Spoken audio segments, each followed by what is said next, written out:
Yeah, you gotta give Florida a lot of credit. Thought their game plan was good. They were very physical with us. It's hard to get our guards going early in the game. Thought we let some offensive frustrations lead to some defensive letdowns that led to them opening it up. I mean, we weren't playing great on offense for a large part of the first half. We were still in it. I mean, it was a 2-point game. Late in the first half, I think we gave up about 20 points in the last 5 minutes of that first half. I just felt like, their physicality, their defensive intensity, our offensive struggles led to us not playing like we needed to on the defensive end, which was keeping us in the game while our offense was struggling. And then it got opened up, and then we had it happen again in the second half. I thought we were trying to make a run, and we couldn't get any easy buckets. They did a great job on defense, and we kind of had some more defensive letdown. So disappointing loss. First time we've had back-to-back losses in conference play in a couple of years around here, but we have to bounce back and be ready to go on Saturday and see how high of a seed we can get going into Nashville. Blake, give an update on Rylan, and what did you see on that play? They got injured and then led to your technical foul. You know what? He's got a calf injury that we're getting an MRI on in the morning, so I'm not sure if it's a bruise, strain, something. I thought he got hit and knocked down. I don't know. They thought it was a loose ball that both guys were going for. So. And then Latrell, we saw him in the first half, didn't see him much in the second half. Was that injury related or just game plan? You know what? He's coming back. He made a good step in the right direction. We're getting him some game reps, just trying to get him back in game shape so he can play more and more moving forward. They doubled you up on the free throw line. Was that the physicality you're talking about, or is that part of going on the road in the SEC? I'm going to have to look at that. I thought there were some questionable ones. We were intentionally fouling late, so that helped some of it. But they had significant advantage well before we started fouling. Yeah, I thought, and we drive the ball, and I thought they had some very physical play on the perimeter that they got away with. They put in the posts and got to the free throw line, and it seems when, ball screen, I'm going to have to go back and look at these calls. But, yeah, it's not a recipe for winning games when you get doubled up the free throw line. I mean, you look everywhere else, they shoot 47%, we shoot 44%. We make 5 threes, they make 7 threes. We rebound even. We turn it over 4 more times, but when you shoot 21 more free throws, it's hard to win the game. Nick Kelly, go ahead on Zoom.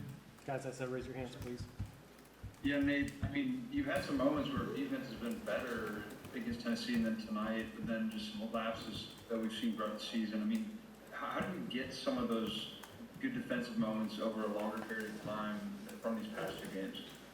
You know what? It's one of those deals where our guys have to understand that there's a defensive mindset that has to be there every play, no matter what happens on offense, and really, to be honest with you, no matter what happens on defense. You can play great defense. They throw in a tough shot. You get a tough call, goes against you. You can't let that frustrate you. You can play great defense for 4 or 5 minutes.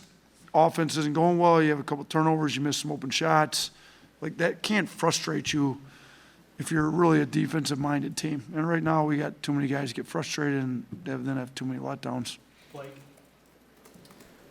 Where does this team stand just from a fatigue standpoint, coming off of a tough 4 or 5 game stretch? Where does the team stand, and how do you kind of rebound from that as you approach tournament play? It looked like we were tired tonight, to be honest with you, so we've got to do a better job.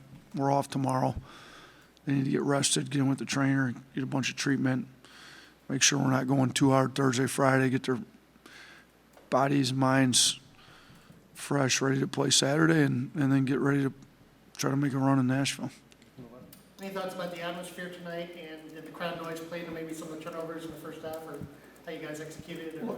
The atmosphere was great. I think it's great that, I'd hope that every SEC game has a great atmosphere like this. We've had really good atmospheres at home for us. Todd's got this program rolling again pretty well. They're coming out. When we pulled up, we saw the students wrapped all the way around the building. It's great. It's what makes college basketball great.